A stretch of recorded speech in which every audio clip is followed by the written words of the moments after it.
Hi guys, இது டே 26 of 365 days challenge. உங்களுக்கு பார்த்தாலே தெரியும், சுத்தமாக ஏஞ்சிக்க முடியல. இருந்தாலும் பரவாயில்ல, டக்கு டக்குன்னு ப்ரெஷ் எடுத்துகிட்டு போய் ஆக வேண்டிய வேலையை பார்த்துட்டு ஒரு ஃபிட் செக் பார்த்துட்டு கிளம்பி வெளில வந்து பார்த்தா என்னன்னு தெரில, வயிறு ரொம்ப சிக்கம் பண்ணிருந்துச்சு. சரின்னு மசாஜ் பண்ண சரியானு பார்த்தா ஒன்றும் வேலைக்கு ஆகல. ஐடியா மைண்டில் உதிச்சிட்டோன்னே டக்குன்னு கிளம்பி ஹைபுசா கிட்ட வந்து சிட்டா பறந்து நான் வந்து இடம் தான். டீ கடையில் வந்து ஒரு ஹார்லிக்ஸை போட்டோன்னே தான் வயிறு நிம்மதியாச்சு. சரி, நீ இந்த டைமில் ட்ரெண்டிங்காக இருக்க கிப்லி ஆர்ட்டை ட்ரை பண்ணலான்னு பார்த்தா வேலையை காமிச்சு விட்டுருச்சு. அது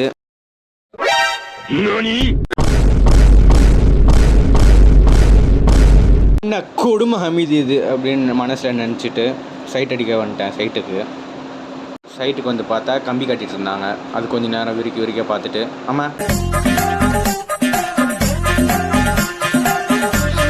அடிக்கிற வெயில் தாங்க முடியாதனால வீட்டுக்கு போயிட்டு ஜூஸ் எடுத்துகிட்டு வந்து கீழே வந்து குடிச்சிட்டேன். கீழே வந்து பக்கத்து வீட்டுக்கு வந்து ஜல்லி வண்டியை பார்த்தா குடமாக தண்ணி கொட்டிட்டு இருந்துச்சு. அடிக்கிற வெயிலுக்கு எப்படா ஜல்லியிலேருந்து இவ்வளோ தண்ணி கொட்டும் அப்படின்னு நினச்சிட்டு நான் what bro, it's very wrong bro.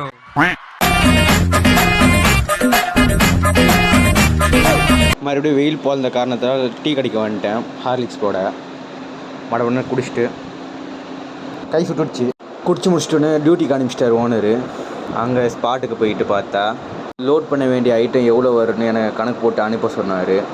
அதை கரெக்டாக அனுப்பலனா சொல்லி முடிஞ்சிச்சு. அதை பேக்கன்னு முடிச்சுட்டு வந்து பார்த்தா இவ்வளோ பெரிய டேங்க்கு. எல்லா வேலையும் முடிச்சுட்டு நான் படித்த பழைய ஸ்கூல் வழியாக போகும்போது ஒரே ஃபீலிங்ஸாக இருந்துச்சு. பார்த்தா டம்மி பீஸா இருக்க, பயங்கரமான ஆளா இருக்கேடா. என்ன பண்ணுறது, காலம் வேகமாக ஓடுது. லைக் அண்ட் சர்ப்ரைஸ் பண்ணுங்க நண்பர்களே.